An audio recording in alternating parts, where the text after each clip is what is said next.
Have kids? Nah, these are my little cousins. I'm Oh, over, yeah, just kicking it with some family and whatnot. nice. Yeah. How y'all feel, man? Y'all already day 2 into week 5, man. Next week is the last week, and then that's it. Like, how y'all feel about that? I feel like it went super quick. It went by, Yeah. it went by dumb fast. Yeah. Have y'all taken? What happened? I missed the conversations that we had. Yeah, I mean, we'll definitely, like I said, try to link up with something. Maybe let's see. Would it make sense to do it next week or like after we're done with the course for us to link up? Like, what would y'all prefer? I think next week is cool. Yes. Okay. Let me see. I think the final papers due on the 2nd. Would it make sense to link up on the 2nd or on the 3rd? Like the 3rd is a Friday, so we usually don't have class on a Friday. But the 2nd is the day that the final papers due. Either or. What do y'all think? Let me see. I'm gonna see if I could. Let me see if I can have. Give me a second.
I'm gonna try this out with y'all right quick. I mean, obviously, more people probably gonna come in. Actually, maybe I should hold off. Because usually in like another 5 minutes, we'll probably have like 3 to 5 new people show up or something like that. But all right, so we could look at between the 2nd and the 3rd, and then kind of see what makes the most sense. Have y'all taken summer classes before? I haven't. No, the first time. First time? Yes. Yeah, y'all taking any classes for summer too, or this is pretty much it for the summer? I'm considering it. I heard that this is it for the summer, and what was the other? I'm considering it because I have to take a language. I think I should just do it. I personally would just get it out the way. Yeah. When do you graduate, or when are you expected to graduate? Spring. It could be winter if I pay for my course out of pocket. It depends. How many credits you got left? I should say. After Spanish, I have 4. Like going into the fall semester, like once you're done with this class, how many more credits you got? So because so I have 4 left. No, right after these 2 classes. Well, I'm taking 2 classes right now. I have 5 left. So I'm thinking to just take the Spanish for another summer session, pay for it out of pocket. And then my job covers 2 classes a semester. Okay. That's what's up. I'm thinking to just I can do 2 in the fall, 2 in the spring, or I could do 2 in the fall and pay for 2 in the winter. and Yeah. get it over with. So in total, you got 5 classes remaining. Yes. Yeah, I mean, so I'm guessing of course it's good that you got your job paid for some of your courses, but Right. is financial aid of any assistance? Like, Nah, I make nah, too much for financial aid. got you. Okay. Yeah, I mean, I guess you gotta. It's about weighing the options as to like what's most important. I guess like Of course. if you're if it saves you more money, in the short term and or in the long run to just pace it out like 2 in the fall, 2 in the Right. spring, that makes perfect sense because if it's a matter of one semester,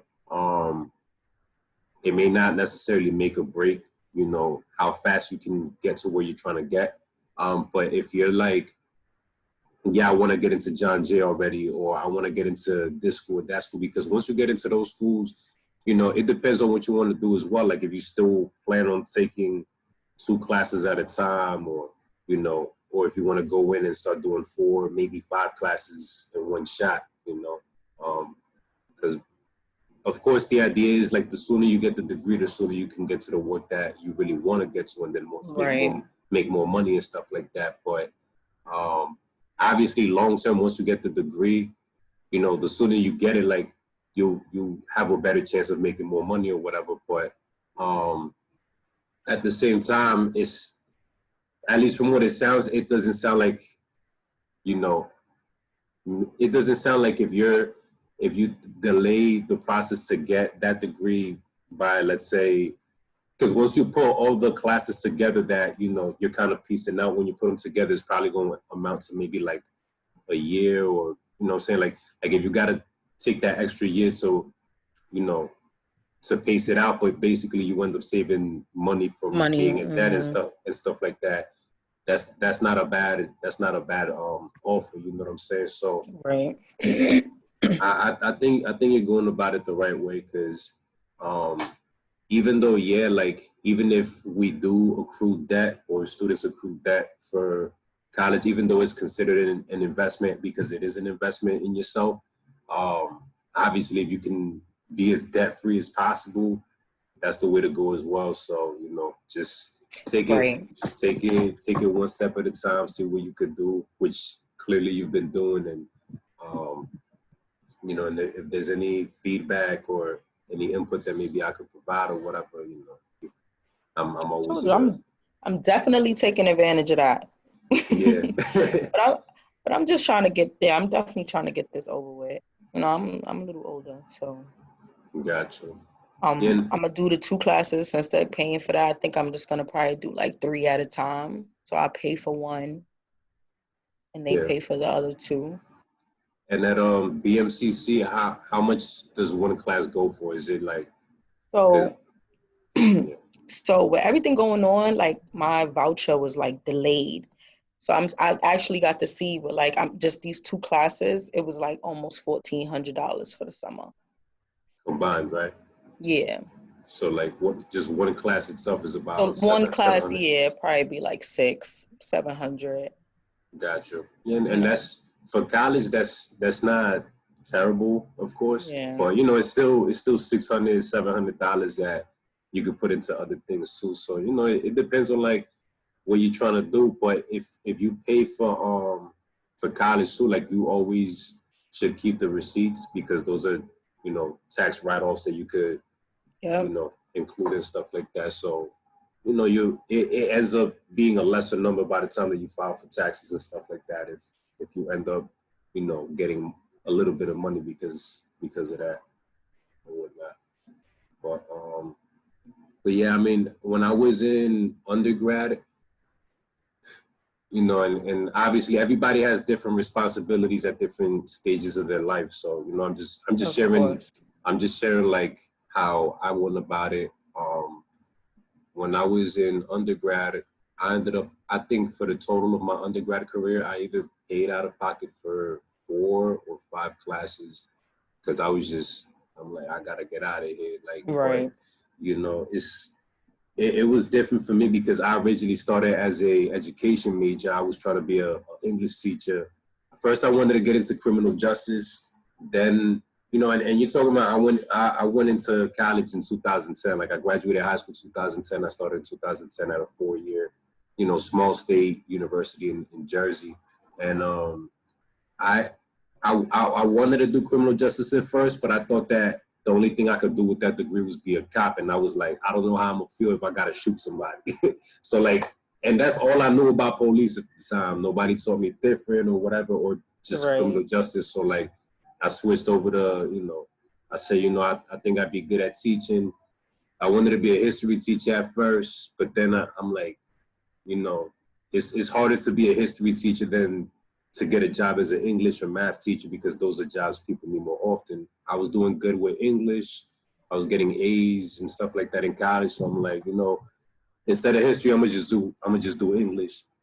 Long story short, I didn't like the experience that I had, you know, being in the English program. The department chair she was the worst. Like like so many people switched their majors just because she basically was a factor in like making them dislike the major, you know. And then on top of that, it's like when you're an education major, you have to do a double major, at least in that school, you know. You have to do a full major for education and a full major for whatever the subject matter is. So on average, it would take the average student like 6 years to complete just their undergrad. So I'm like, yeah, I'm good, you know what I'm saying? So like I was already halfway through the program. I had 18 credits in English and I think I had 18 in education. And for the criminal justice degree, I just needed 36 credits. So I switched literally my junior year of undergrad in my third year. And I said, yo, I'm gonna just bust my ass this last year, you know what I'm saying? Like I already took summer courses before, I think. No, actually no, that 1 year, because I was able to take 2 classes for summer 1 and 2 classes for summer 2. And this is now in 2013 that I'm talking about. So basically, I spoke to the department chair for the criminal justice department. He said, you know, obviously there's prerequisites you have to complete first, and in order for you to get to the top level criminal justice classes. But if you're gonna graduate next year, you know, we can waive those prerequisites so that you can take all the classes and then graduate, et cetera, et cetera. So it just worked out that way where I took 2 summer classes. I paid for those out of pocket. For summer 1, I paid for 2 summer classes for summer 2. That came out of pocket. Each class was at least like $500-$600. But you know, I had been working since I was like 16. So, you know, I pretty much tried my best to like save up my money and stuff like that. And then I took, this is gonna sound crazy, I took 21 credits for my for my fall semester. Really it was 18, but technically 21 because, and you should look into this because I know you mentioned the language course. In Jersey at that time, there was an exam called the CLEP exam. I'm gonna type it here and then you can look into it. If they have it available, you know, here in New York, or if you can go out to Jersey City and take it or whatever, you know, because this exam, basically you pay $100, right?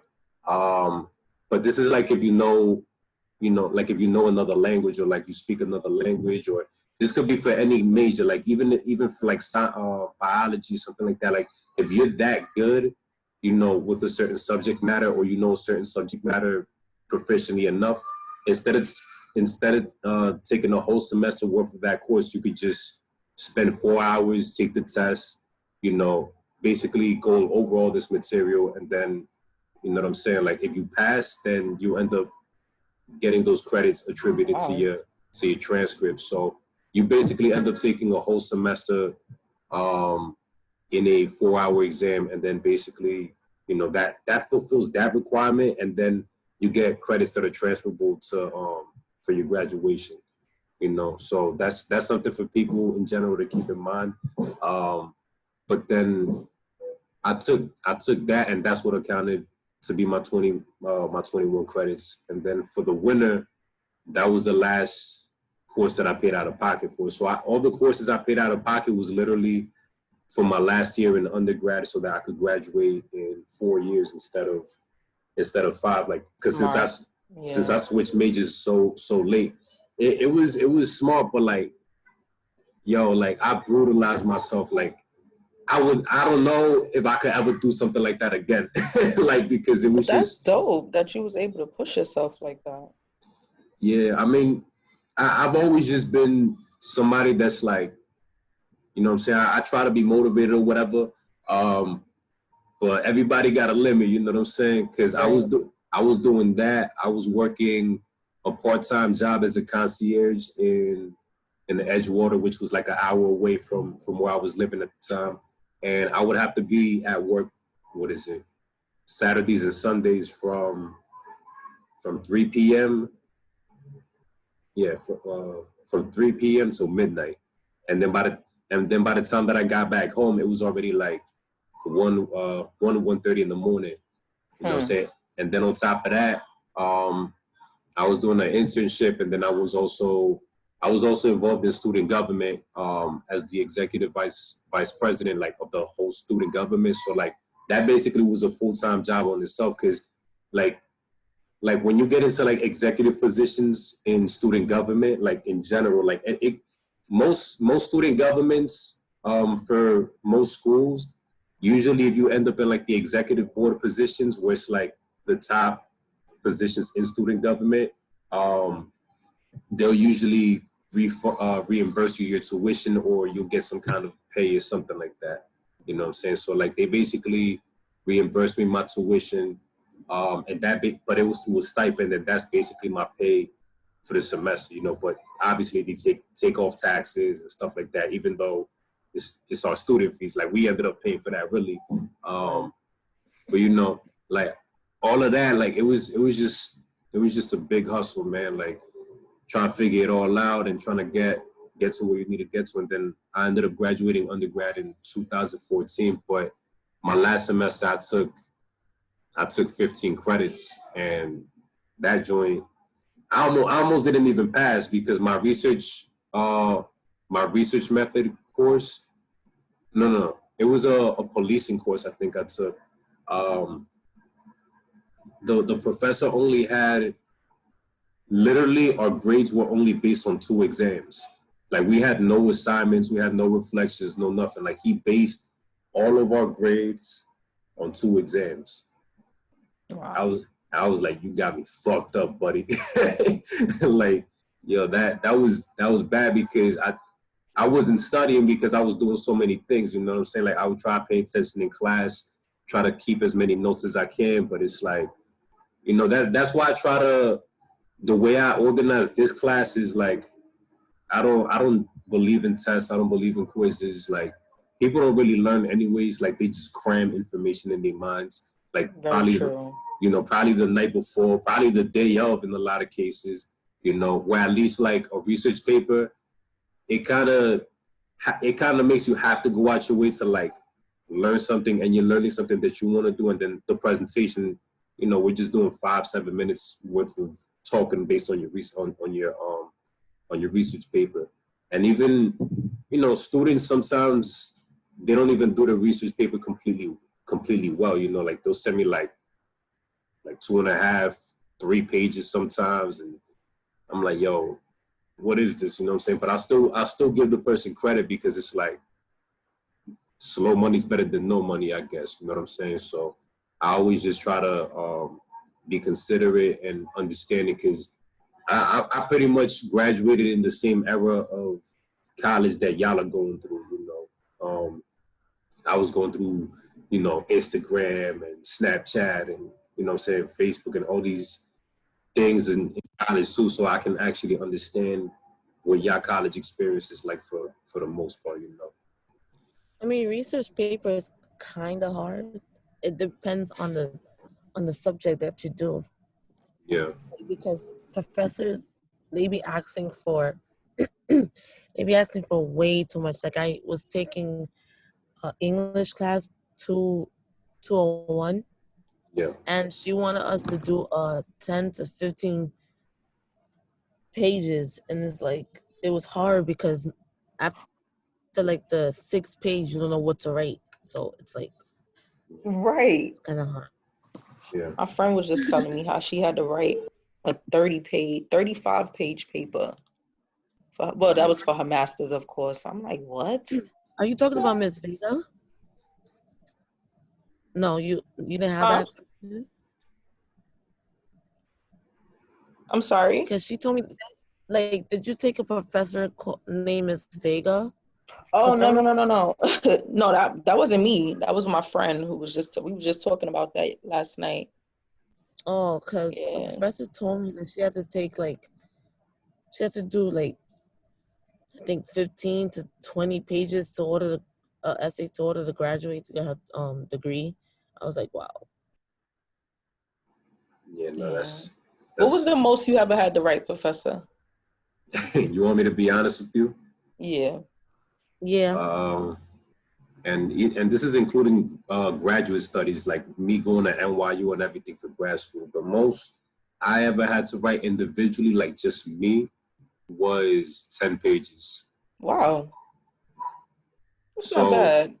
it's not, because I of course, especially going to grad school, like when you go for your master's, it's like that's a whole nother challenge, you know what I'm saying? And especially when you go to a school that has the reputation like NYU has, like you're gonna be like, damn, son, I probably gotta do like 50-page papers, like god damn, you know what I'm saying? But that actually never happened to me, to be honest. And I'm happy it didn't, because like the work that they give you is challenging. Like it does require time anyways, you know what I'm saying? But like, you know, if I would have had a course that gave me like a 30-page paper, like the only course that I had that required like 30 pages worth of something, but this was a group project. It was 4 or 5 of us working on it. It wasn't just, it wasn't just myself. Was for the capstone, which is we basically we operated as though we were consultants. You know what I'm saying? Like we basically were given a real life organization that needed real life help, like actual help. This wasn't like theory. This wasn't like, oh, we're just studying a case or whatever. Like, no, we were actually provided an organization, and we were basically their consultants, and basically we had to come up with a literature review. We had to come up with research methodology. We had to come up with a whole bunch of examples, interviews, all this stuff of like other organizations similar to this organization, and then kind of come back with feedback as to how these organizations made it work and how this organization can kind of like piggyback off of that in a sense, So, but we did that as a collective between 4 or 5 people. So in reality, I didn't feel like I did even 10 pages worth of work for that, because it was like we all did a little bit of something, and we did things like we all agreed to like what each person is doing and what each person is not doing and stuff like that. Because we had to come up with a contract in the beginning of the semester saying, okay, this is what we're doing, this is what we're agreeing to, whatever. But when professors come out and start talking about, even 10 pages, like, but let alone 30-page research papers, especially if you got like over 20 students and definitely like over 30 students, it's like, to me, you're basically just telling me you don't have a life, my dude. Like, I'm sorry, I'm not trying to be grimy, I'm not trying to be an a-hole or anything like that, but it's like, man, I'm 27, man. I'm trying to still do things out here for myself. You know what I'm saying? So I just need to see, and in 5 to 6 pages, I feel like if you have something to say, you would just say it. You know what I'm saying? Like, if you really are passionate about the topic, 5 to 6 pages is more than enough. You know what I'm saying? Right. Like, because I'm not like, this is the way I think of it too. I mean, yeah, maybe some of y'all might end up going, to get your PhD or something like that in the future, you know what I'm saying? And becoming doctors and researchers and stuff like that. But even if you go for your master's degree, most of y'all are probably going to be in the field writing research papers. You know what I'm saying? You're probably going to try and work like on an executive level, managerial level. And yeah, you got to learn how to, crunch numbers and do data and this and that. But most of your time is going to be facilitating meetings and, having to be in the front lines and stuff like that. You're not going to really use the research skills, on a day-to-day basis. You might have to use it here and there. You know what I'm saying? Which is why I still feel it's an important skill to learn. But at the end of the day, the average person, especially if you're just trying to get your associates or your bachelor's, you're probably not going to go into a field where massive amounts of research is required of you, where you got to learn, where you got to use APA format, where you got to know specifically how to cite things to the T and things of that nature. So, to me, 5 to 6 pages is just like, that's, it's not OD, but it's also not, But that's why you give us the option to work together too, which is dope. Yeah. So that's cool how you use like your own experiences and, to guide you throughout your teaching career. Yeah. It's dope.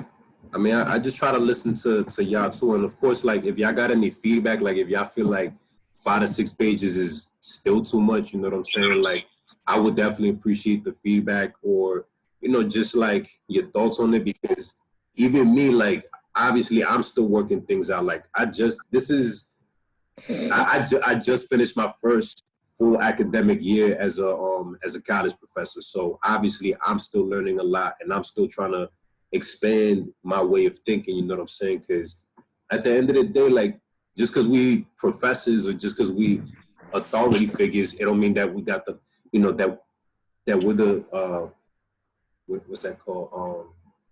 That end all to be all, you know what I'm saying? Like, it don't mean that we got everything pat down and right and on lock, you know what I'm saying? Like, there's things that we can still constantly improve on. And, y'all are going to help dictate that experience by just keeping it funky with us, you know what I'm saying? Especially, like, with me, like, I will hope that y'all feel, at least at this point, comfortable enough to just be like, yo, professor, like, you know what I'm saying? I think there's a little too much, or, you know what I'm saying? Like there's room for you to give feedback and to even give a little pushback. Like, everything, as long as it's done with respect, I'm cool with it. You know what I'm saying? I'm open to suggestions. I'm open to ideas.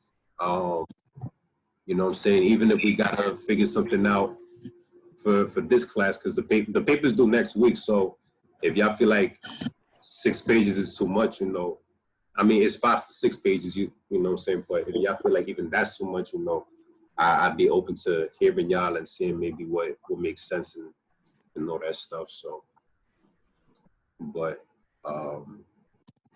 yeah, at the end, I appreciate that though. yeah, for sure. But at the end, any support I could give or feedback, The I'm only open thing to it. that I mean, I'm almost done with the research paper. The only thing I'm worried about is the reflection, because I wasn't really like doing the reflections because I was taking a Spanish class and I was worrying about that one the most, because she keeps sending me like back to back to back assignments. Like, she basically was taking the 16 weeks and shoving it down in my like putting it on my back for like under 6 weeks, and it's like I'm trying to catch up, but I had to drop the class because it was too much. So now I'm trying to complete like all the reflections. Got you. What I could do with the reflections is, and I did this with the. I'm sorry. It's all good. I did this with the spring semester courses. This was the first time I did it with them, and it seemed, a couple people were open to it, and a couple people did it. But if you want to do, and I'm opening it up now, because this is like in the event that you wasn't able to do it and stuff like that, and I know that a lot of students, or some students, may be taking 2 summer courses, where there's other students that are just taking 1, so maybe they can focus on this class completely. But I'm gonna just open up this option for y'all if y'all wanna go ahead and take it. Instead of, like, if you still haven't completed your 10 reflections, if you want to create a 2-minute video, you know what I'm saying, and you want to tag me on IG, or you want to upload it on YouTube and then send me the link talking about the topic as opposed to writing the 3 paragraphs about the topic, you're more than welcome to do that. And I'll actually give you, you know what I'm saying, the same exact credit for that, you know, as the essay itself. That's fire. So I'm amazing. So I'm gonna open up that option for y'all too. I'm gonna post it on Blackboard so that everybody knows, because of course there's a lot of students that may not, you know, like there's students that are not necessarily logged in right now. But I did that last semester, just this past spring semester. Some students did it, you know what I'm saying, and I feel like it's still a win either way, because it's like one works on your writing skills and your way to express yourself on paper, which is very important, but the other one focuses on your presentation and communication abilities. So if you want to do that, you're more than welcome to. You know, you can tag me on IG, like after you post it on IG, or you can upload the video on YouTube and then send me the link, and then, you know what I'm saying, that'll count as full credit for your reflections too. And if anybody wants to do extra credit, like let's say you got 10 reflections already, if you want to keep doing reflections and, you know, keep adding to your points and stuff like that, you're more than welcome to do so. I'm actually also going to post up extra credit assignments, which they're going to be my music videos and stuff like that. So y'all gonna be able to rate my bars and be the judge, and, you know what I'm saying, be like, yo, Professor got bars, or nah, Professor, you was weak right here, you know what I'm saying, I thought you went hard here, you could have went a little harder, you know what I'm saying. If you want to rate my bars, I'm gonna give you the opportunity to do that too. So I'm gonna post that. That's gonna be extra credit as well. But at the very least, I'm opening it up to for y'all to do video presentations in regards to your reflections. Is that fine? Yes. Yes. Even though I suck. Like that. I love that idea. Gotcha. Like, I have never had a professor who really thinks about students and what they, like, you're the first professor that ever, like, help out a student who understand them, what they're going through or what they're trying to complete, because other stuff is happening. But some of these professors really don't care. They'd be like, well, they will like go, they would just somewhat find a way to help a student when they don't really help a student. Yeah. And the way I think of it is, because I was in student government, so like I had a really good opportunity to like learn a lot about higher ed and like how a lot of things work inside of higher ed. And then, of course, now being a professor and being on this side of things, it's like, yeah, I was right. You know what I'm saying? It's like, y'all are basically paying the salaries of these professors. You know what I'm saying? Like, yes, we are. Like you have to, y'all paying my salary if I'm just keeping it real, you know what I'm saying? It's the same conversation that we have about police, you know what I'm saying? Like, they get paid based off our taxes. We should have a say-so in how they go about policing. It's the same exact thing. Y'all should have a say-so in how your professors go about professing or teaching or whatever you want to call it, you know, because you spend however many hours working, busting your ass, trying to get an education that is no longer easy to obtain. And even once you obtain it here in New York, it doesn't end there. You got to continue to climb the ladder, because you got 500 or thousands of other people getting the same level of education. So now you got to find a way to like really distinguish yourself and really pull yourself out, you know, from the group of people and stuff like that. So at the end, like, it's like I always compare it to like going to a restaurant. Like when you go to a restaurant and you find un hilo de cabello, you find a strand of hair in your soup or something like that. You ain't gonna let that fly. You're gonna be like, yo, I need me a brand new soup, or throw some extra biscuits on the side or something like that. You know what I'm saying? Like you gotta work the system to your advantage. You know what I'm saying? Not that you're trying to take advantage as a whole, but it's like, if you see that certain things are not working in place, or certain things are just not working, period, and you see that, for example, there's a sense of entitlement, you know, amongst professors or this and that. Like you need to address those things. You need to take advantage of the opportunity, and you know, now we're learning through the process of social media, like what it looks like to organize and stuff like that. If you got to start a petition or something like that, you know what I'm saying, start that. Send it to the department chair. Send it to, you know what I'm saying, to student affairs. Whatever you got to do to raise awareness. And obviously, before you even get to that point, try to talk to the professor, see if there's flexibility, or maybe you could start a petition with amongst students that feel the same way and send that directly to the professor first before even escalating it, you know, because everything is about processes and, you know, and hierarchy and stuff like that, like just out of respect, right? But obviously if they still making it difficult, that's where you got to take it up a notch.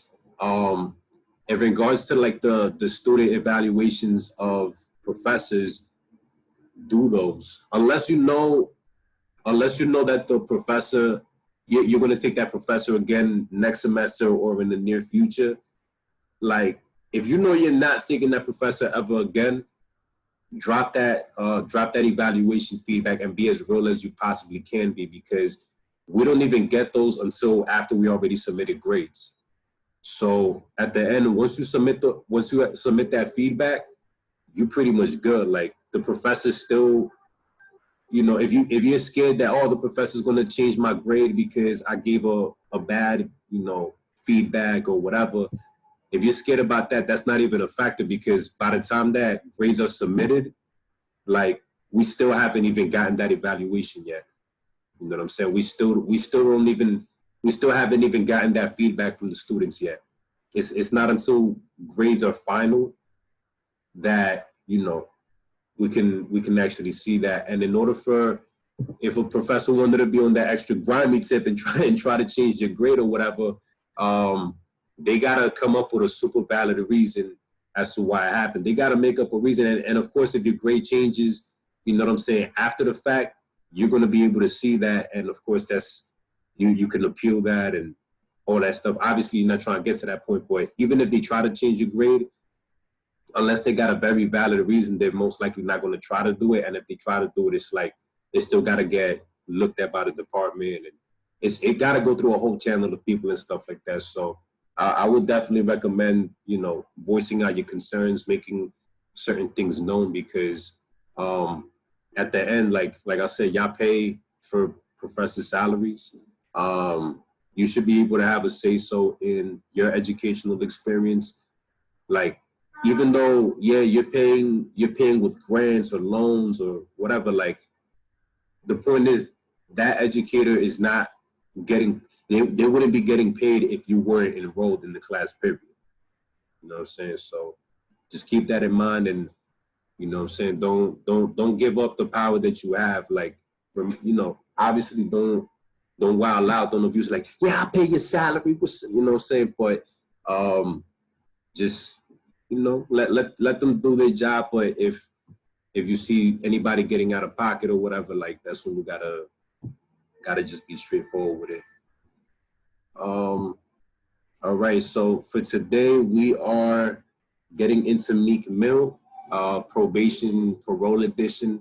This is gonna be the last formal class in the sense of like having a lecture and a topic and, you know, us getting into conversation. Tomorrow we are having a guest speaker, and the day after that we're having a guest speaker as well. As I mentioned, our guest speaker tomorrow, he did 16 years in the feds. He's going to be joining us via Zoom, and you know, he's going to give y'all, he's going to drop a lot of gems on y'all. I'm gonna see if I can upload the videos that he has sent me before, you know, on Blackboard via YouTube, because while he was in the feds, he, you know, a lot of dudes, they have access to phones and stuff like that, and like he don't hide that fact, you know what I'm saying, because it's already done. But he was able to record, you know, different things like how they make alcohol in there, how they do tattoos, and you know, he was making nachos for like Cinco de Mayo and stuff like that. Like these are actual videos that he recorded. So, you know, I'm gonna share them so that way y'all have them in advance. But yeah, he's gonna get on the Zoom with us tomorrow, and then on Thursday we have my boy who used to be a correctional officer for about 10 years. He retired early because he suffered injuries while on the job and stuff. And he actually worked in Rikers Island in OBCC, which that's a facility that usually, they oversee people coming from Brooklyn and from Staten Island. So we're gonna get into that. All right, so for today we are going to get into Meek Mill and the parole probation edition of things. Before I share the screen, who could tell me what's the difference between parole and probation? Probation, the difference between parole and probation is that probation is like you can't do. I mean, I can't even explain it. You can skip me. Like I know Probation is before sentence, if I'm mistaken. No, parole is after sentence. Probation is for like jail sentences and parole is for prison sentences. I was about to say, yeah. Yeah. Y'all pretty much got it. Depends on the crime. Yeah, the probation it's usually an alternative to incarceration for a misdemeanor, or if you're young, underage, or in a lot of cases also for women, because women are usually caretakers, and they consider it an alternative to incarceration. But of course, it still comes with a lot of heavy stipulations. And I teach probation/parole for my corrections course, because obviously this is part of corrections as well. But as it concerns the urban community, like there's actually more people on parole and probation combined than there is people behind bars in the United States, period. Y'all know how many people are behind bars in the United States? We kind of went over this earlier in the semester. 3.5 million? A little less. 2.5?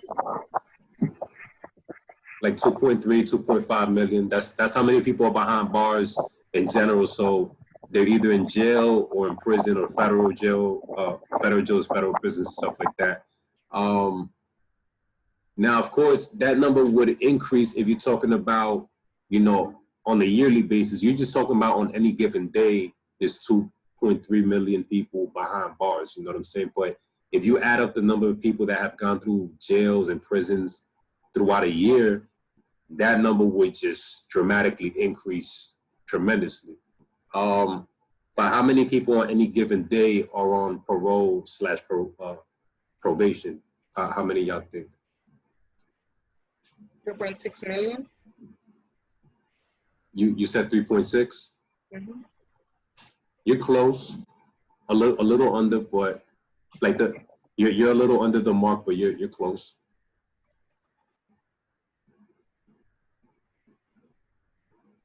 So basically, you're talking about the number is almost double for people that are on parole and probation. So if you're talking about there's 2.3 million people behind bars at any given moment in the U.S., there's over 4 million people who are on parole/probation in the United States, period. So once you combine both of them, you're talking about 7 million people under correctional control just on any given day in the United States. Parole basically is once you already did prison time. So parole is reserved specifically for if you go to prison. Y'all know the difference between jail and prison, right? Yeah. Yes. What's the difference between jail and prison? Jail is where you stay for less than a year, and prison is where you stay for a year. Well, that's Just jail you serve for misdemeanors, and prison is for felonies. Yeah.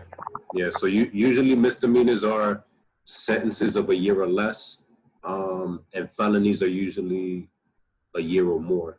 But yeah, if you do a year or more, you're definitely going to prison. And if you do a year or less, you're going to be in jail. Of course, there's people that are in jail for like 2, 3, 4, 5 years sometimes, and they still haven't even been sentenced. Or by the time they do get sentenced, they consider the time that they spend in jail as time served, which means it's like, you know, we basically shaved the time of the sentence that we gave you based on the amount of time you already spent being behind bars in jail specifically, which is just a holding facility. So basically, once you do prison time, you know, and especially if it's for a violent offense, you have to commit,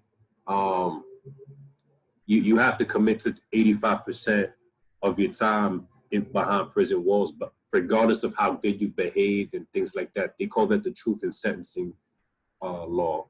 And so basically, if you're a violent offender or somebody that committed a violent offense, you spend 85% of your time in prison. So if you were given 5 years, for example, you have to do 4 years and some change, you know what I'm saying, or about that. And then by the time that you get to that mark where you qualify for parole, they basically release you. And then once you're on parole, your parole officer and the state parole board come up with a plan, you know, what makes sense. You know, does this person already have a promise to work? Does this person, you know, have aspirations to get into school? Like what is it that this person wants to do? In a lot of cases, as soon as a person comes out, they put them in a halfway house, which is literally what it sounds like. It's a house where you're basically halfway in and halfway out. You know what I'm saying? You're halfway back into prison or you're halfway back into society. So it all depends, obviously, on your comportment, on the way that you behave, the way that you go about your business. You know, if you're submitting clean drug tests and stuff like that, you know, if you come out dirty, your parole officer and your probation officer, they can violate you and, you know, send you back to prison for that, or they can revoke your probation because of that. You're put under a curfew. So basically, if they say you got to be in their house by 9:30, and your parole officer is just cruising around, because a parole officer is like a case manager in the sense they have a caseload of a lot of individuals. You're talking about on average, they can have 50 to 100 people on their caseload just on a month. You know what I'm saying? And so they gotta basically check in with everybody. They gotta tap in with everybody, make sure that they're doing what they need to do. If they're not doing what they need to do, why are you not doing it? You know, what disciplinary actions have to be taken. And then, you know, so like if I'm a parole officer and I'm cruising around, you know what I'm saying, I'm gonna how do I put it? I'm going to basically determine what areas I'm going to hit based on my caseload. So if I look at my caseload and I see that there's 5 people that are in Brooklyn, you know what I'm saying?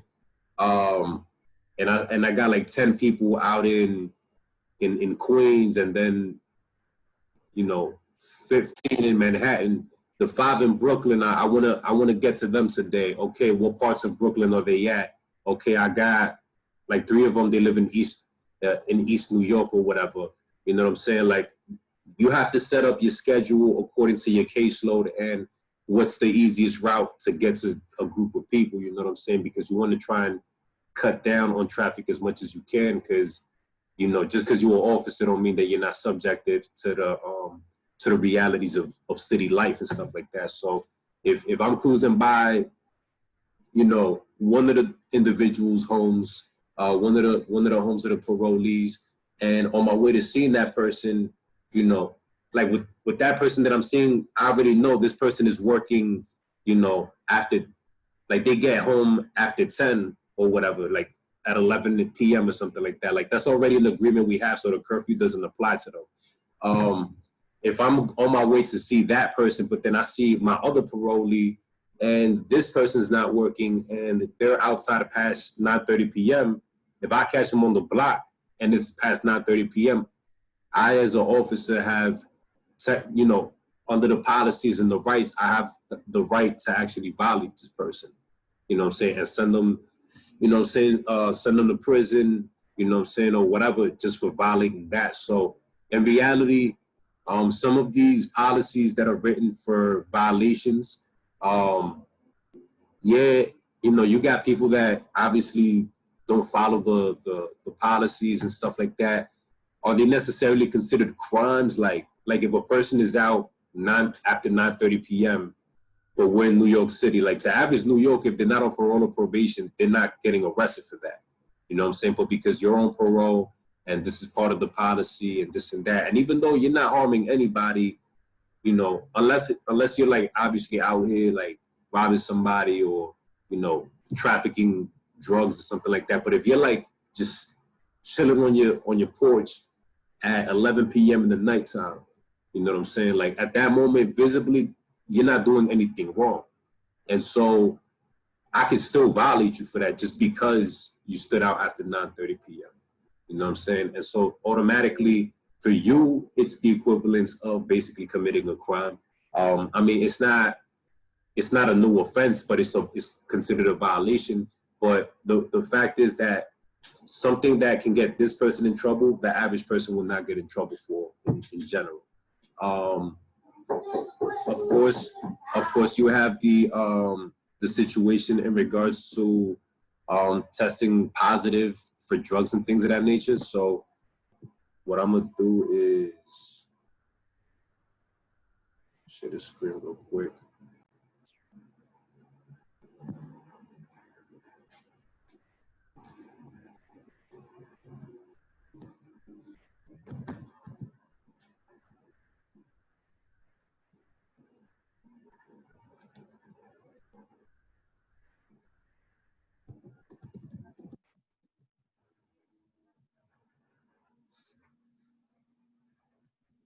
So this is how somebody can get drug tested. So this one right here, for example, this is that's a typical drug exam.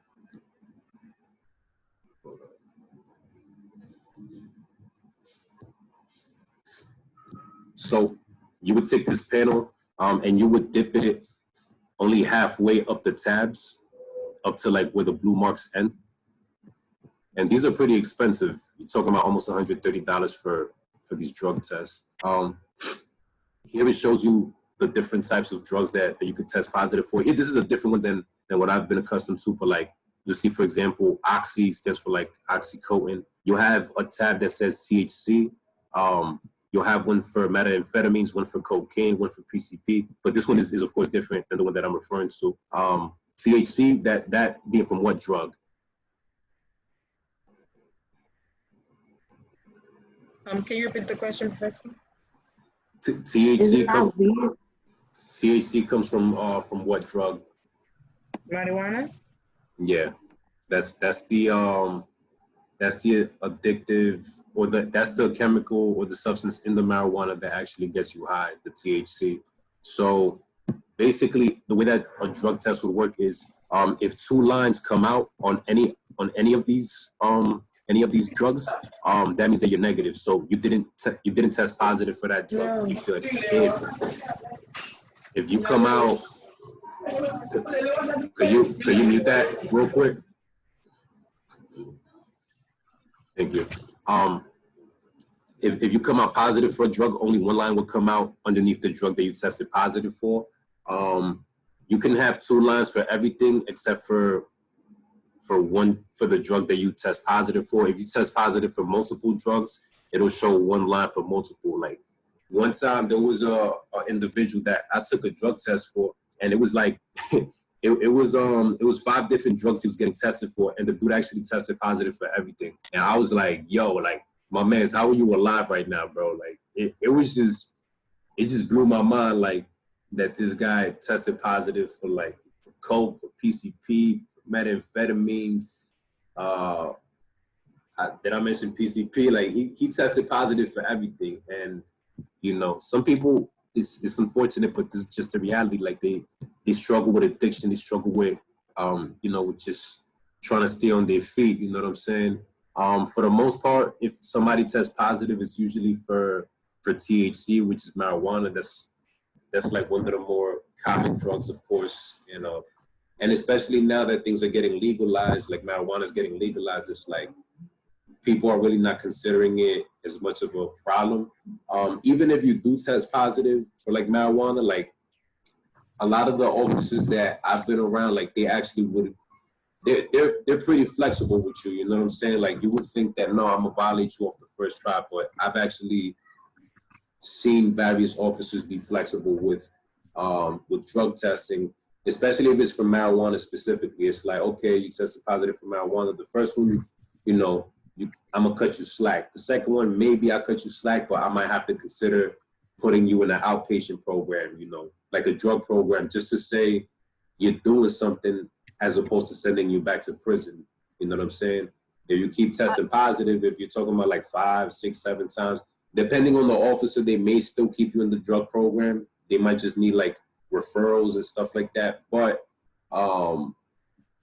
at some point, certain officers may feel inclined to violate you and, send you back to prison. Are the tests always accurate? For the most part, these panels are pretty accurate. Of course, you might have some that are faulty or like, or defunct. You know what I'm saying? It's kind of like when you buy anything, you know what I'm saying? Like you might have something you might have one of that thing in the box that's faulty. You know what I'm saying? It kind of just happens with buying merchandise in general. You know what I'm saying?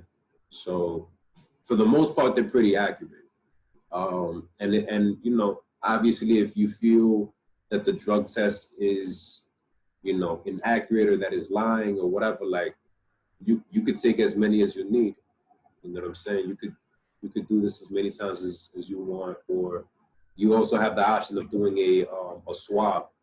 You know what I'm saying? Where basically you take saliva out the person's mouth and then you can get a test like that. So usually they do that for alcohol. Like they have a swab that you put on the panel as well, and they will tell you if you test positive for alcohol. Because when you're on parole and probation, you're not allowed to drink either. So that's an issue for a lot of people, obviously, because alcohol is like it's very difficult for you to find somebody that doesn't drink.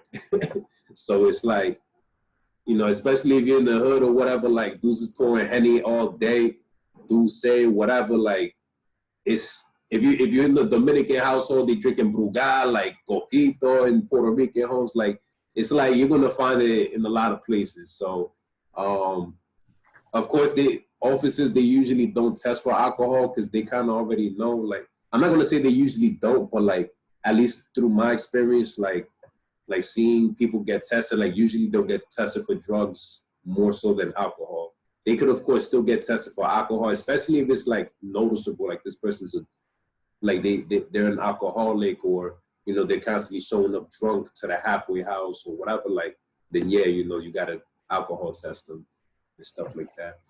So if somebody gets tested, right, and they say it comes out positive, but they say that they didn't take anything, do they have to like appeal to get a second test, or do they just? They can appeal. It's a process, but by the time that the appeal goes through, by the time the appeal goes through, you're probably already subjected to whatever the parole officer says needs to happen. Because basically the officer is still an officer, so it's their word against yours. You're the one on parole, you're the one on probation. 9 times out of 10, people are not going to believe you. And so it's just one of those things. Like the best thing, if you're in a position like that when you're on parole or probation, is trying to just have the best relationship you can with your officer. Most of these officers, at least through my personal experience, having worked with them, as a case manager, and because since they're parole officers, like they refer their parolees or probationers to certain facilities. So like a halfway house is like a facility they'll refer the parolees on because we're supposedly there to help them reintegrate back into the community. So like, I have to communicate with the parole officer or with the probation officer, keep them posted. Hey, such and such is, you know, is progressing towards this. They're talking about they want to get a job by next week, or they want to go to school, or this and that. And the job of the parole officer is to help me make that possible. Or maybe they don't even have to do anything because what we're doing is already enough all on its own. You know what I'm saying? But at the end, I still have to communicate with them because if they get a job, like the parole officer has to receive proof of employment, whether it be, you know, usually the way we did it was like they need to receive three pay stubs at the very least, right? If they receive 3 pay stubs, then the parole officer will only check up on the person maybe once a month, if that.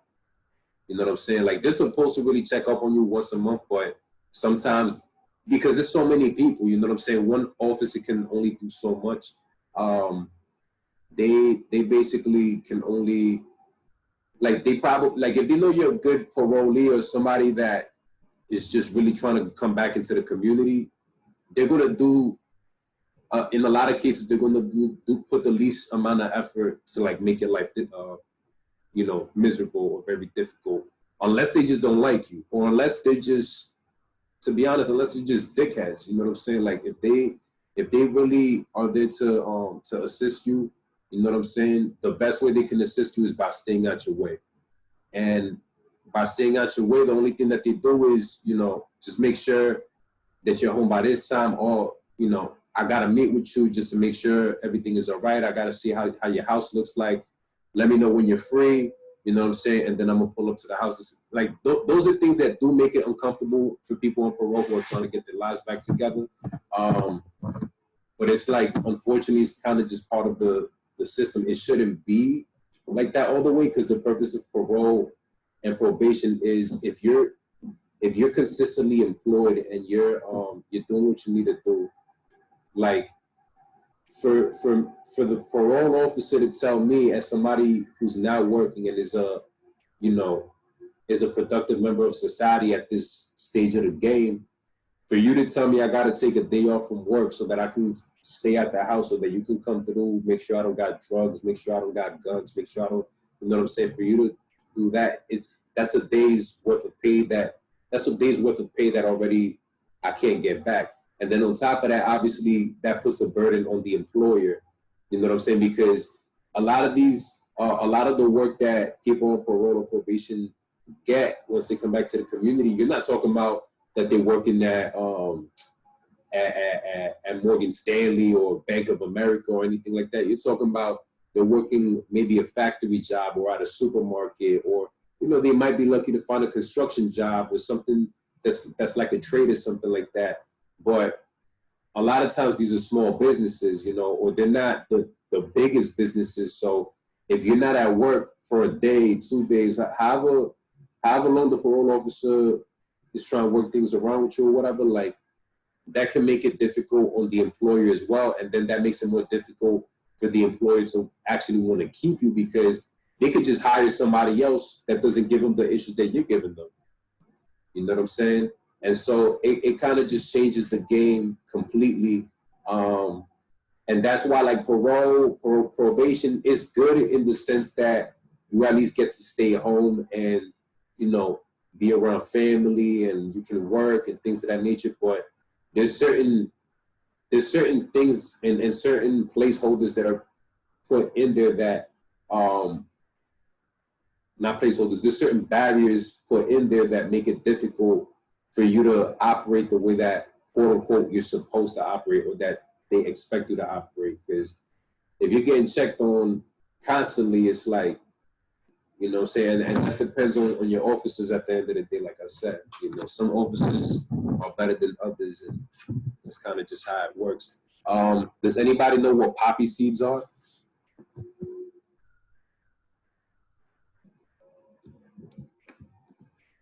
Poppy seeds, like, y'all know what poppy bagels are?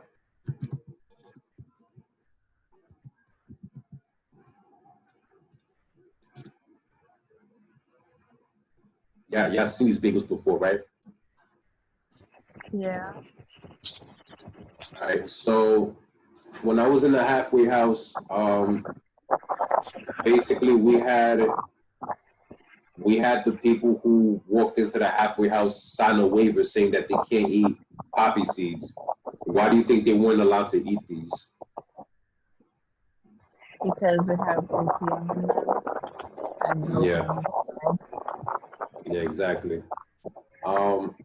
And so just because of the fact that these have opium in them, you know, they had to basically sign off saying, I'm not allowed to eat these. But now this is the interesting question that I have to always raise. Because opium is found in heroin, like in heroin, right?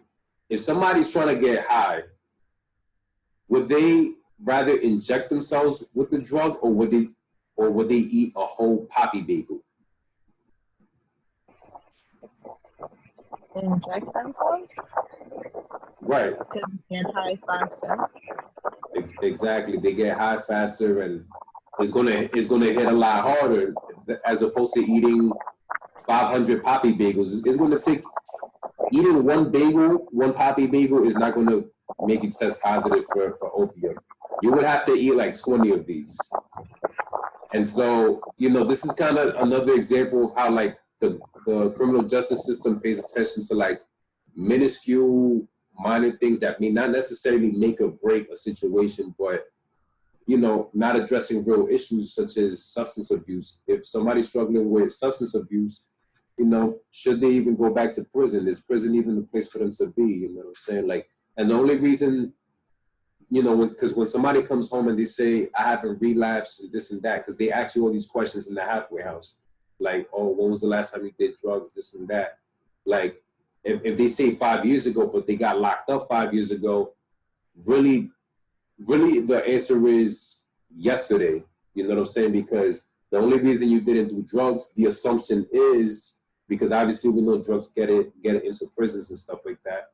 The only reason is because you was locked up. You know what I'm saying? Now, if you would have told me like when I was 16 and now you're 30 and you did a 3-year bid, then you know what I'm saying? That's different. Then you don't need the drug rehabilitation and stuff like that. Now, this is the caveat. This is like the little flip side of it. You're actually, even if you did do drugs when you were 16, like you're better off saying that you didn't. And I probably shouldn't be saying that, but it's just a fact, because if you say that you did do drugs and you were 16, if you ever did drugs, period, and you end up in a halfway house and they ask you, have you ever done drugs? Yeah, when I was 16, and now you're like 40 or whatever, they can still put you in a drug program because you had admitted to basically using drugs at some point in your life. You know what I'm saying? And so a lot of times it's better to just, at least specifically to that, to just not even share that information, because if they don't have your information on document, like if it's not documented where somebody can see and be like, oh, okay, this person has a drug related issue, let's put them in the program. If they ask you and, you know, none of it is in your paperwork or this and that, like you don't have to tell them anything that they don't already know. And you're not gonna get violated for it. You're not gonna get locked up for it. Obviously, if it's already on the paperwork, there's no point in lying. But like all of that would have already been discovered by the time that you got arrested and got processed and put into intake in prison and all that stuff. So it's interesting stuff, I guess. So even if you're clean for over 30 years, they still would put you in the drug program. Could you repeat that? Even if they were clean for like 30 years or 40 years, they would still put them in a drug program? They can, because the way you gotta think of it too is that halfway houses, they're a business. So like the halfway house that I was in, every time that a person punched in, because it was kind of like going to school, like you have to be there at 9 in the morning and then you leave at 2 p.m.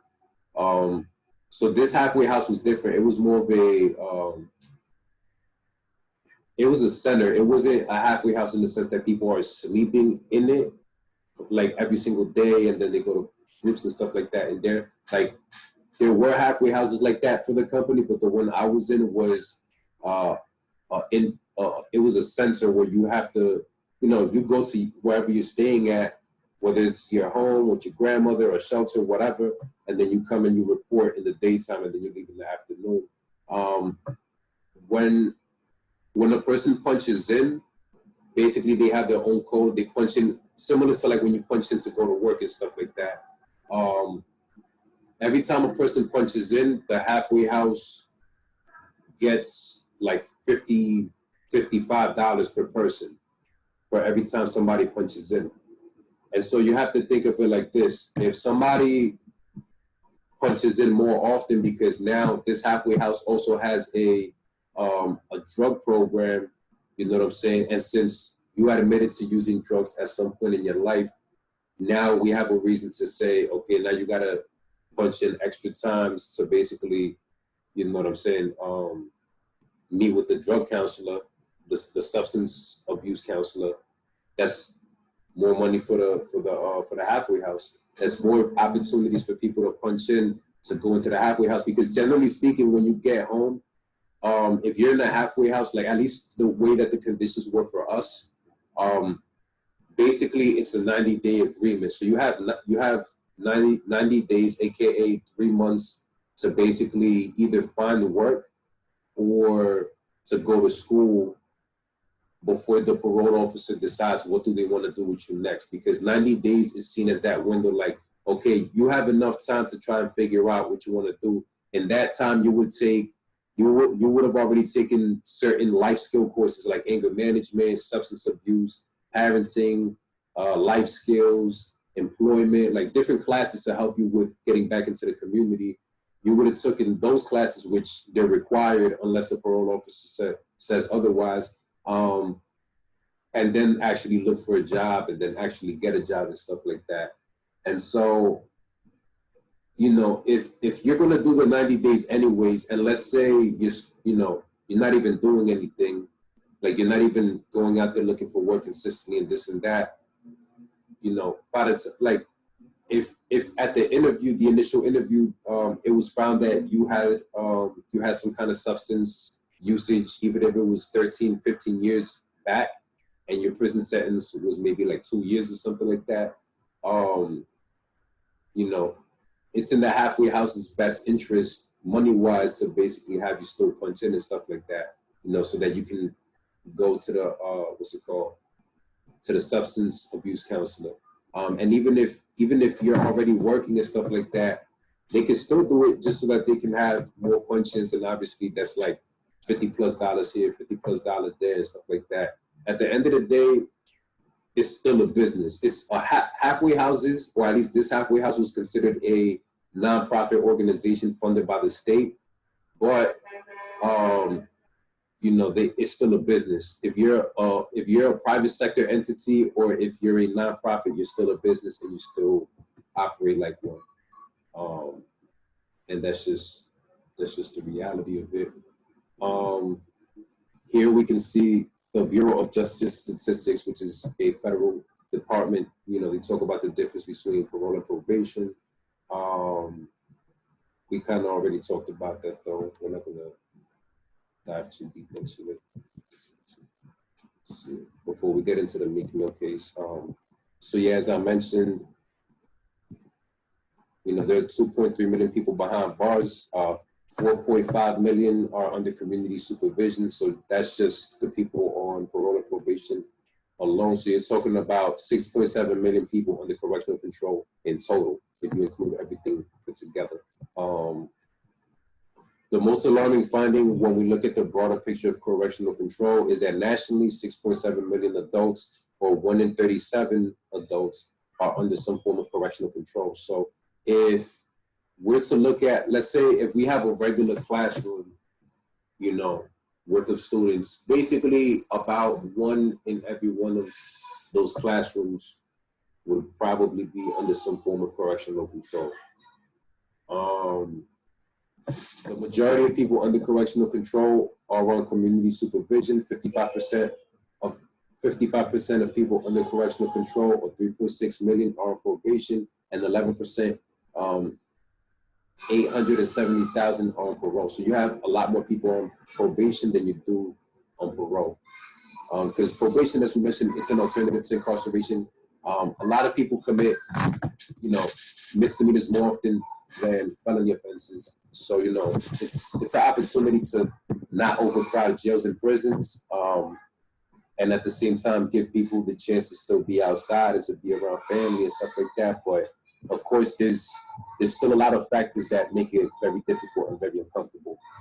Georgia, they're by far the top state that basically has probation. For the most part, you can see that the rates for parole are pretty similar for most states. Parole is the green bar. Like, of course, certain places have it more than others. Like Pennsylvania, they have a lot of people on parole compared to other states. But for the most part, they're pretty much around the same ballpark number from state to state. Probation, of course, is overwhelming in Georgia, Pennsylvania, Idaho, Ohio. If you go down further, you'll see Jersey. They're like somewhere, a little above the middle. New York is all the way at the bottom in regards to how many people are on probation. So they have they're like more balanced in regards to, like, who's in state prison, who's in jail, who's on parole, who's on probation, and stuff like that. Like, they kind of spread it out in an even kind of fashion. Where other states, they have people on probation and all that at a way higher rate and all that. Let's see. Looking at the changes at the state level reveals that 4 states account for half of the national decrease in probation.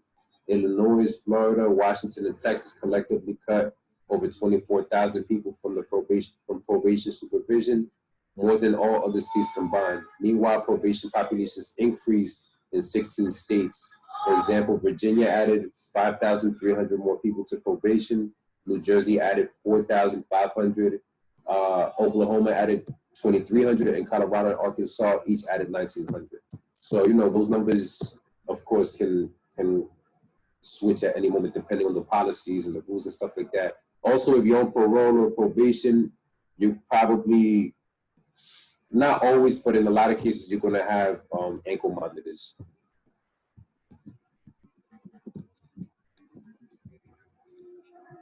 So for like a month, I actually worked with a private prison group called GO Group.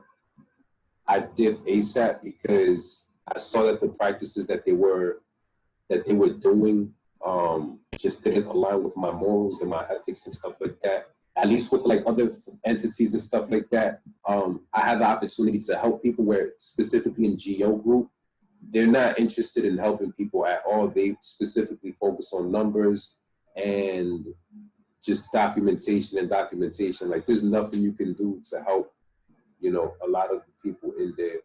And reason being is because GO Group is a private prison. It's a private prison company. They have their own stock on the stock market. When Donald Trump said he's going to build a wall and he's going to go hard on immigration, because GO Group usually incarcerates the immigrant population, their stock actually rose up by double, when Trump assumed the presidency. So I did that for a month just to see how it was, and to be honest, I'll never do it again. And I absolutely was disgusted with it. But that's just my personal experience, you know what I'm saying? Because in the specific department that I was in, like, I was there as a case manager as well, and I was basically documenting, my encounters with the different people that came in to report and stuff like that, and the majority of them were undocumented citizens, because this GO is contracted by the Department of Homeland Security and stuff like that. And so Homeland Security, they basically were, these people that were coming in, they basically were getting deported. And the only role that I had was basically to document, okay, when do you go to work? What's new on your side of the world? What's going on with your case? This and that. Like, my job literally was only to document that. There was absolutely nothing I could do. They were getting deported. And it was just one of those things where it's like, I basically just have to, you know, maintain neutrality and not concern myself with them. And I had to do home visits. I had to go in, check in, make sure, oh, okay, how's your home looking like? Is there any, you know, and like, is there anything looking crazy or whatever? Now, the difference between these folk, like the undocumented population being under supervision as opposed to like, you know, just regular dudes in the hood on a day-to-day basis or whatever, is a lot of the individuals who are undocumented, like, and I'll say the majority of anything, they their main offense is simply that, just being undocumented. Outside of being undocumented, they don't have any felonies. They don't have really misdemeanors and stuff like that. Like their main issue is basically being undocumented, and they could have been discovered to be undocumented because maybe they got a you know, what's it called? Maybe they hopped the fare one time and they didn't pay the ticket, and then, you know, a warrant for their arrest got put out, and then that's how they got discovered.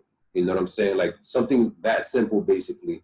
I'm not saying that every single person that's undocumented, you know, is all the way good, but for the most part, statistically speaking, and then even from what I've seen, their crime is basically just, you know, being undocumented and trying to make a living however they can in this country. But basically, these individuals, they all had to rock ankle monitors. It looked just like this. This fat piece right here is the battery that you put right there. Basically, the strap, it looks similar to this, where it's basically a band that you put around that ankle. Now, obviously, it could be uncomfortable. If you take a shower, because it's bulky, so you got to make sure that it's not loose, but that it's also not so tight that it's cutting off your circulation and that it's leaving marks on your ankles and stuff like that. You have to take a shower with it on, because once, like the band itself, like you could cut it, but it has like wires on the inside of it. So once you cut it, it sends a signal to the organization that is monitoring you, because basically there's a software connected to the ankle bracelet that basically allows whoever's controlling it to see where you're at any time on any given day. So basically there's like a Google map that people are able to look at, and then basically you would show up as a dot on that Google map, and basically that tells me if you're at work or if you're at home, just like you're saying that you are, and this and that. So basically you're spying on somebody. You know what I'm saying? But they know flat out you're spying on them because these are the terms that they agree to and stuff like that. So what happens if the battery dies? Like, if your battery dies or if it's dying, it's gonna start beeping super loudly. So just for the sake of saving yourself from the embarrassment, you probably wanna charge it. Of course, if you charge it, you basically have to be connected to the wall. Like that has to be connected to the wall so that it can charge, but that being connected to the wall, you're basically connected to the wall too. So you gotta sit, you know, you gotta be at a place where you're sitting down next to an outlet, and you gotta basically let it charge as you sit right next to the wall so that it can charge. Because when it rings, like it's super loud. It's very, very loud. Like it's basically an alarm.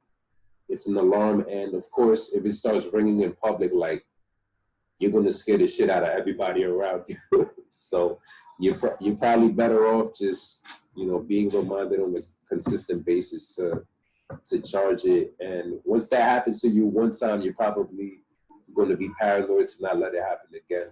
Of course, you know, if you try to move it a little bit, it might go off as well. Like it might send us, like it might not make an alarm sound, but it might send a signal to the people on the side looking at the GPS and stuff like that. Once they see that alert, they'll give you a call. If you pick up the call and you say, hey, no, I moved my ankle bracelet a little bit because it got uncomfortable, then, you know, then probably somebody will come through. They'll check on it, or they'll probably tell you to report just to make sure everything is good. And then you go about your day or whatever.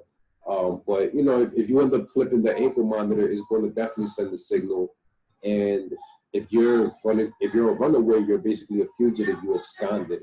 So the moment that they catch you, they're probably going to lock you up and not give you the opportunity to have that ankle monitor on you again. You know, the term for that would be considered absconding. You absconded from the scene, or you absconded from the conditions that you had committed to. 1 in 55 U.S. adults is on probation or parole. This is from the Pew Center as of October 2018.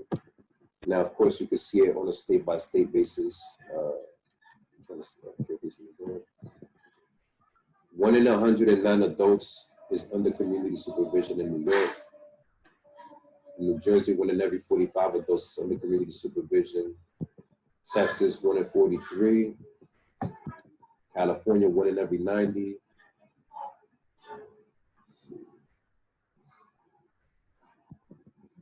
Oklahoma, 1 in 83. Florida, 1 in every 75. So you get the picture. Pretty much, you don't have to run through a whole bunch of people before you run into somebody who's under specifically community supervision. So, you know, if you want to just catch somebody under correctional control in general, there's probably 1 in about every 30 to 37 people. People specifically on parole and probation, you're talking about 1 in every 55 are under some form of supervision. 9 things you probably didn't know about parole. Most of these are pretty, I don't think they really matter because some of them are pretty obvious, but the one that really stood out to me was, and of course you can run through this on your own time as well. But for the sake of time, I'm just going to touch on like this main one right here. If you are a farmer, auto salesperson, executive, or personal fitness trainer, you too can be on a parole board. So basically, when you're in prison and you're trying to advocate as to why you should be allowed to be on parole, you're not even talking to a bunch of criminal justice professionals. You're talking to people that have different types of jobs, different types of backgrounds. Yeah, you know, there's definitely going to be people with the criminal justice background, but a lot of them are, as Cardi B says, regular schmegular people. You know what I'm saying? Like, you have people that have no experience dealing with the criminal justice system, or, you know, people would question, are you even qualified to even, you know, talk about this criminal justice experience? And they basically determine your freedom. Because in order for you to even qualify to be on parole, you know, even if you have good behavior and all that stuff, you still have to go to a parole board, and they still have to determine whether you are a risk to society or whether it's better to just keep you, you know what I'm saying, behind the wall. You know, so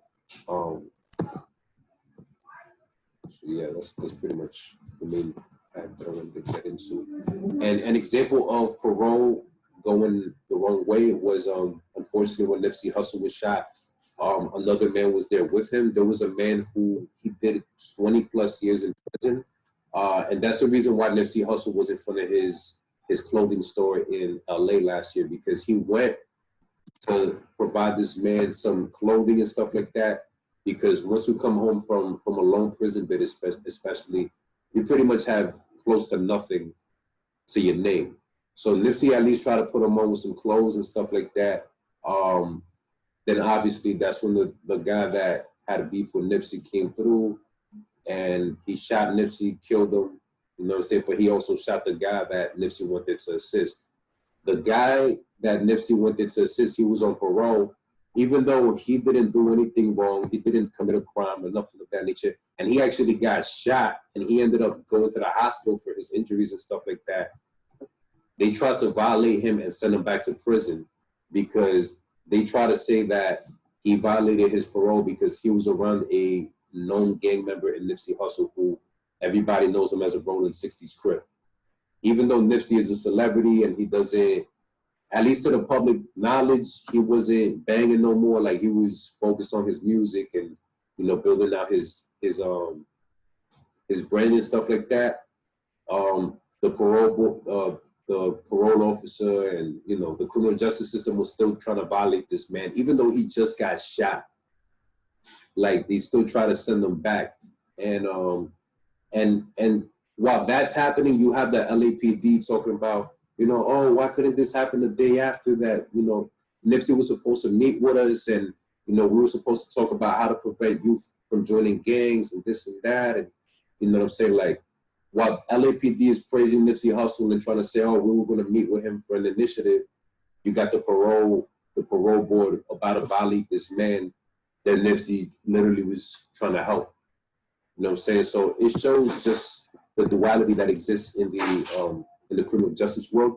Even police contact, even if let's say somebody in your family got assaulted by the police, got assaulted by somebody, and they call the police. You know what I'm saying? If you're on parole, you're probably staying with somebody. Like let's say they got assaulted or they got robbed or something like that. They're probably going to call the police most likely. You know, they call the police. You happen to be in the house. You're on parole or you're on probation. That's contact with the police. You have to automatically let your parole officer know or your probation officer know that there was contact with the police, because if you don't let them know and then it's found out that you had a contact with the police, that's a violation of your parole/probation as well. So it's a lot of things to take into consideration. Yeah, it gives you the opportunity to potentially come out and do what you need to do, but in the same token, it can be more of a sentence than you originally bargained for. So I'm gonna let y'all watch this video on your own time. Also, Meek Mill has a docuseries on Amazon where basically he gets into his case. Meek Mill, he was on probation since he was a teenager, and basically he was on probation for 10 years. Now, even me working in the as a case manager and stuff like that, I've never heard of nobody being on probation for 10 years, not even on parole. I mean, maybe parole, I don't know. I mean, but probation for 10 years, that's OD. I've personally never heard of that prior to the Meek Mill case. Meek Mill, he got hit with 19 charges, but he only got, found guilty for one, which basically was, possession of a firearm or whatever. According to his case, basically the police officer tried to say that Meek Mill pointed the gun at him. And it was multiple cops. They basically said that he was trying to sell drugs, and then basically when they pulled up, he tried to point a gun at them and try to shoot them, and then that's why they apprehended him. And I don't know if y'all seen that picture of Meek Mill where he got the black eye and stuff like that when he was a kid. That basically came after he got beat up by the police and stuff like that. Of course, from what we're seeing, black men don't even have to be a threat in order for police to kill them. So if Meek Mill at that time was to pull out a gun and actually point it at a cop, you would probably think that Meek Mill would be dead, most likely. You know what I'm saying? Because at that point, I think any regular person will probably think, regardless of background or whatever, yeah, the cop, it was actually reasonable for them to actually, pull out a gun and try to, and defend themselves. Where in a lot of these cases, you have, black men or black women or people of color who they're not even a threat, and yet they're still being killed. But if Meek supposedly did point the gun, then they actually would make more sense for a police officer to just shoot the person and to kill him. Meek Mill is obviously not dead, so that in itself, brings question to the reliability of the officers that try to free him. Now, Meek, after all the reform stuff that came about and all that stuff, he finally got off probation. They found, they were able to continue to reappeal the case. They found that his judge apparently had some kind of enamorment with him. She was overly involved in his case to the point where, she was pulling up, to events and stuff like that. And even Nicki Minaj was like, yo, what's going on, or whatever, when they was together. And so it kind of just became an asphyxiation that she had with him. And they found that there was so much personal involvement for this case to continue how it was. And then they finally was able to basically get the case dropped. And now Meek Mill is no longer on probation, thank God. But the way he ended up violating his probation in the recent situation was, for popping a wheelie, which I didn't even know. I mean, I guess you can violate with that, but it was at a concert, to my understanding. So he basically violated his probation and by popping a wheelie, and they basically threw him in jail. And what I'm saying, he's a celebrity, so if he's not in protective custody, then he gonna be around all the goons and real street, real street dudes or whatever. So it's just gonna make things difficult. And obviously Meek Mill at the end of the day is a rapper.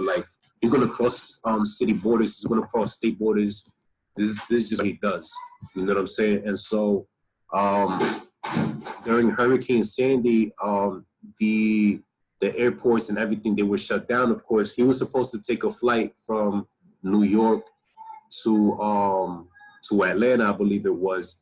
And of course, because everything got shut down, he wasn't able to do that. But basically, the next plan, because they had to think on their toes, and obviously, all of this is a timing thing. It all happens just like that. They basically decided they're gonna drive to PA, and they're gonna take, you know, like that. That was what's it called? That was a location that they could have went from there down to Atlanta. I think the airport was open over there or whatever. And basically on their way over to PA, you know, the windows were tinted of the car because he's a celebrity or whatever, and they got pulled over, and you know the cops, they came through. They said they, you know, like they basically pulled through and they violated him or whatever. And so because he had quote unquote police contact, that was a violation of his probation, and so that made the sentencing even harsher from the judge towards Meek Mill or whatever. So there was a lot of factors involved. Obviously, if he's a celebrity and he's a rapper, you know, he's pretty much everywhere and doing everything and anything. So, you know, it's kind of a never-ending cycle of just ups and downs when you're on parole and probation. I'll just tell you that right there. But I'll open it up for conversations for like another minute or two, and then, you know what I'm saying, we could be on our way.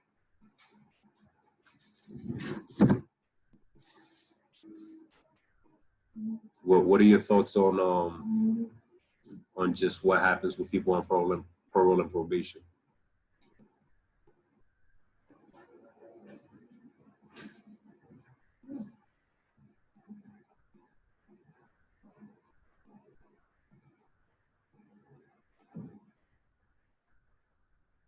Anybody home? Y'all there?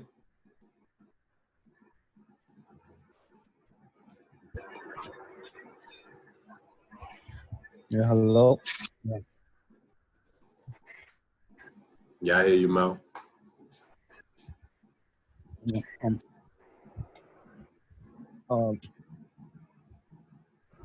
I was listening to it. I'm not sure with Meek Mill's case. I just don't know how you get 10 years of probation. How the heck does that happen?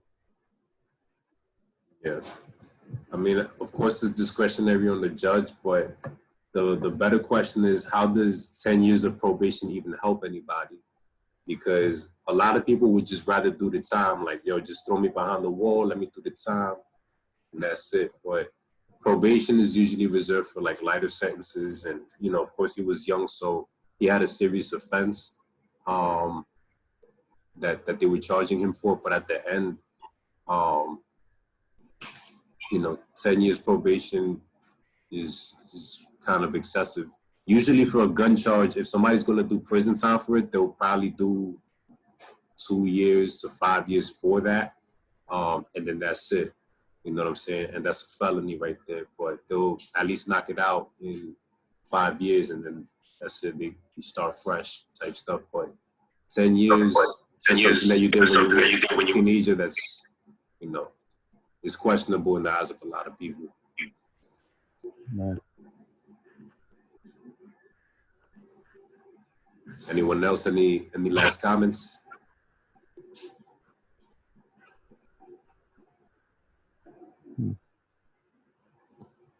All right, so we're gonna close out today. Hopefully you learned some interesting things.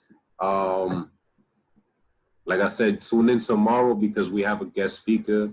He'll be coming through, sharing his life experiences and whatnot. But you already know the vibes. This is how we gotta end it. On the count of 3, we got this. Y'all ready? 1, 2, 3.